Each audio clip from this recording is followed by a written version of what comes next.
Bismillahirrahmanirrahim. Assalamualaikum warahmatullahi wabarakatuh.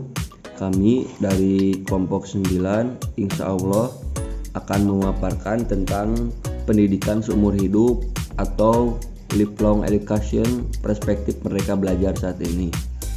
Nah, di sini kami insya Allah kelompok 9 akan memaparkan tentang pengertian dan pandangan tentang pendidikan seumur hidup dan karakteristik pendidikan seumur hidup, prinsip-prinsip pendidikan seumur hidup, masalah-masalah konseptual dan praktikal pendidikan seumur hidup, pelaksanaan pendidikan seumur hidup atau dan perspektif mereka belajar saat ini. Insya Allah kami kelompok 9 akan sedikit memaparkan tentang pengetahuan tentang perspektif belajar saat ini. Nah, di sini insya Allah kami beranggota atas nama Gustolah Sidki Al-Wafa, Azmi, Idris, Wildan. Insya Allah mudah-mudahan kelompok kami dapat. Di sini saya akan menerangkan tentang pengertian pendidikan sepanjang hayat. Dalam arti luas, pendidikan sepanjang hayat atau disebut dengan lifelong education adalah bahwa pendidikan tidak berhenti hingga individu menjadi dewasa, tetapi tetap berlanjut sepanjang hidupnya. Pendidikan sepanjang hayat menjadi lebih tinggi urgensinya pada saat ini karena manusia perlu terus-menerus menyesuaikan diri supaya dapat tetap hidup secara wajar dalam lingkungan masyarakatnya yang selalu berubah. Pengertian pendidikan sepanjang hayat menurut beberapa pakar pendidikan antara lain menurut Dalker tahun 1974 mengemukakan bahwa pendidikan sepanjang hayat adalah perbuatan manusia secara wajar dan alamiah yang prosesnya tidak selalu memerlukan kehadiran guru, pamong, atau pendidik. Proses belajar tersebut mungkin tidak didasari oleh seseorang atau kelompok bahwa ia atau mereka telah atau sedang terlibat di dalamnya. Kegiatan belajar sepanjang hayat terwujud apabila terdapat dorongan pada diri seseorang atau kelompok untuk memenuhi kebutuhan belajar dan kepuasan, serta apabila ada kesadaran dan semangat untuk belajar selama hayat masih dikandung badan. Pandangan tentang pendidikan seumur hidup. Nah, di sini ada pendidikan sepanjang hayat merupakan jawaban terhadap kritik-kritik yang dilontarkan pada sekolah. Sistem sekolah secara tradisional mengalami kesukaran dalam menyesuaikan diri dengan perubahan kehidupan yang sangat cepat dalam abad terakhir ini dan tidak dapat memenuhi kebutuhan atau tuntunan manusia yang semakin meningkat. Pendidikan di sekolah hanya terbatas pada tingkat pendidikan sejak anak-anak sampai dewasa, tidak akan memenuhi persyaratan yang dibutuhkan dunia yang berkembang sangat pesat. Dunia yang selalu berubah ini membutuhkan suatu sistem yang fleksibel. Pendidikan harus tetap bergerak dan mengenal inovasi secara terus-menerus melalui proses belajar sepanjang hayat. Inilah manusia mampu meningkatkan kualitas kehidupannya secara terus-menerus, mampu mengikuti perkembangan ilmu dan teknologi serta perkembangan masyarakat yang diakibatkannya dan budaya untuk menghadapi tantangan masa depan serta mau dan mampu mengubah tantangan menjadi peluang. Insya Allah pembahasan kedua insya Allah karakteristik pendidikan seumur hidup. Karakteristik pendidikan seumur hidup yang pertama, hidup seumur hidup, dan pendidikan merupakan 3 istilah pokok yang menentukan lingkup dan makna pendidikan seumur hidup. Yang kedua, pendidikan tidaklah selesai setelah berakhir masa sekolah, tetapi merupakan sebuah proses yang proses yang berlangsung sepanjang hidup. Yang ketiga, pendidikan seumur hidup tidak diartikan sebagai pendidikan orang dewasa, tetapi pendidikan seumur hidup mencakup dan memadukan semua tahap pendidikan dasar, pendidikan menengah, dan sebagainya. Yang keempat, pendidikan seumur hidup mencakup pola-pola pendidikan formal maupun pola-pola pendidikan non formal. Yang kelima, pendidikan sepanjang hayat mampu menghilangkan tembok pemisah antara sekolah dengan lingkungan kehidupan nyata dan sekolah. Prinsip-prinsip pendidikan seumur hidup ataupun tujuan-tujuan pendidikan seumur hidup. Adapun tujuan pendidikan sepanjang hayat atau seumur hidup ialah sebagai berikut.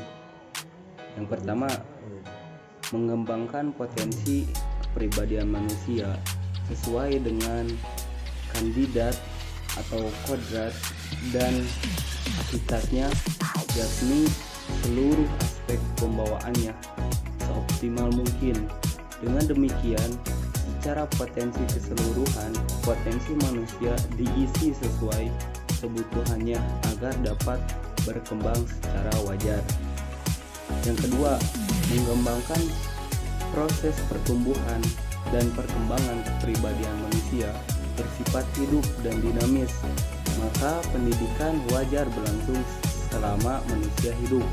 Yang ketiga, ada menciptakan belajar untuk hidup atau learning to be dan membentuk masyarakat belajar, yaitu learning society.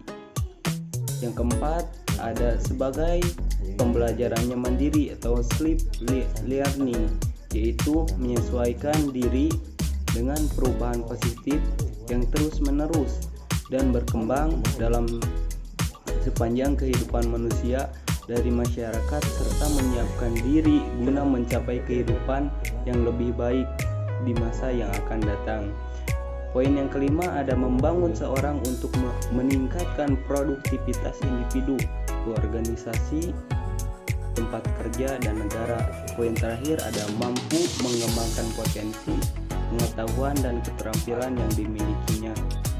Konseptual dan praktikal pendidikan seumur hidup.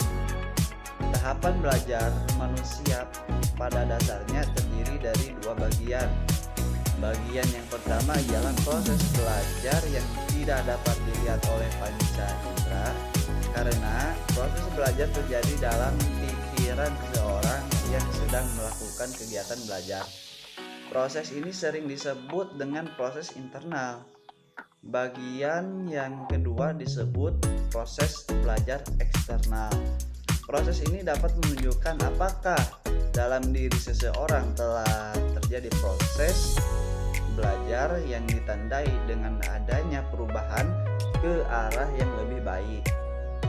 Menurut Supriyanto tahun 2007, proses belajar yang terjadi dalam diri seseorang yang sedang belajar berlangsung melalui 6 tahapan, yaitu yang pertama motivasi, yang kedua perhatian dan pembelajaran, yang ketiga menerima dan mengingat, keempat reproduksi, kelima generalisasi, yang keenam menerapkan yang telah diajarkan dan umpan balik. Assalamualaikum warahmatullahi wabarakatuh. Baik, di sini saya ingin menjelaskan tentang pelaksanaan pendidik seumur hidup perspektif merdeka belajar. Implikasi di sini diartikan sebagai akibat atau konsekuensi dari suatu keputusan penerapan pendidikan sepanjang hayat pada isi program pendidikan dan sasaran pendidikan di masyarakat yang luas dan bervariasi. Kali ini ada beberapa implikasi pada program pendidikan. Yang pertama, pendidikan baca tulis, dan yang kedua pengetahuan baru dapat diperoleh, terutama melalui bacaan. Yang ketiga, pendidikan kejuruan. Yang keempat, dengan majunya teknologi dan industri, maka pendidikan kejuruan tidak boleh dipandang jadi dan selesai. Pendidikan profesional. Yang kelima, pendidikan profesional perlu mengikuti perubahan dan sikapnya terhadap profesinya masing-masing. Pendidikan ke arah perubahan dan pengembangan. Implikasi pada sasaran pendidikan. 1. Para petani. Di negara yang berkembang, para petani merupakan golongan penduduk yang paling besar. Biasanya cara hidup mereka masih tradisional dan masih percaya mitos dan lain-lain. Hal ini disebabkan oleh dasar pendidikan yang rendah atau mungkin sama sekali tidak memperoleh pendidikan formal. Yang kedua, para remaja yang putus sekolah. Mereka keluar dari sekolah karena berbagai sebab, bosan, kurang bakat, kurang biaya, dan lain-lain. Yang ketiga, para pekerja yang berketampilan supaya dapat menghadapi setiap tantangan hari depan mereka. Hendaknya diberi kepada mereka program pendidikan kejuruan dan teknik yang dapat meningkatkan para pengetahuan dan keterampilan yang telah mereka miliki. Para teknisi dan golongan profesional pada umumnya, golongan ini menduduki posisi penting dalam masyarakat. Golongan ini sangat menentukan berhasil tidaknya pembangunan untuk selalu menambah dan memperbarui pengetahuan dan keterampilan. Maka program pendidikan seumur hidup sangatlah penting baginya. Yang keempat, para pemimpin masyarakat. Alhamdulillahirrahmanirrahim. Mungkin itu yang kelompok kami bisa sampaikan. Kurang dan lebihnya mohon maafkan. Kurangnya itu dari kita dan lebihnya itu dari titipan dari Allah SWT. Mungkin sekian yang dapat kelompok kami bisa paparkan. Allahumma Assalamualaikum warahmatullahi wabarakatuh.